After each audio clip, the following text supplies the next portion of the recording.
Hello everyone, আসসালামু আলাইকুম। সবাই কেমন আছেন? আজকে আমরা চলে আসলাম আরপাড়ার ভাইরাল ইকো পার্কে। এখানে এসে প্রথমে একটা ব্রিজ দেখতে পেলাম। ব্রিজটা কিন্তু অনেক বেশি সুন্দর, তার পাশাপাশি ব্রিজটার কালারটা অনেক বেশি সুন্দর। আমি ব্রিজটার উপরে উঠে কয়েকটা ভিডিও করলাম, কয়েকটা ছবি তুললাম, তার পাশাপাশি একটু ঘোরাঘুরি করলাম। তারপরে এখান থেকে নেমে এসে দেখলাম একটা বাচ্চা পড়ে গেছে। আমি এবার তাকে তুলে দিলাম। যারা বাচ্চা নিয়ে ঘুরতে আসেন অবশ্যই তাদের দিকে খেয়াল দিবেন। তারপরে আমি এই সাইডে এসে একটু হাঁটতেছিলাম। এখানের পরিবেশটা কিন্তু অনেক বেশি সুন্দর, অনেক শান্তশিষ্ট একটা পরিবেশ।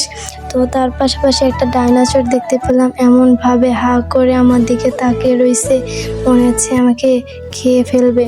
সো আমি আর একটু সামনে গেলাম। সামনে আরও অনেক সুন্দর সুন্দর জিনিস আছে। একটু দাঁড়ালাম, আমি একটু ঢং করতেছিলাম আমাকে কেমন লাগে। তারপরে আবারও হাঁটা শুরু করলাম। সামনে এসে আমি একটা হরিণ দেখতে পেলাম। হরিণটা কিন্তু অনেক বেশি সুন্দর, বাচ্চাদের অনেক পছন্দের একটা জিনিস। তারপরে আমি তার পাশাপাশি একটা দোলনা দেখতে পেলাম। দোলনাটাও কিন্তু অনেক বেশি সুন্দর। আমি একটু দোল খাচ্ছিলাম আর একটু ঢং করতেছিলাম।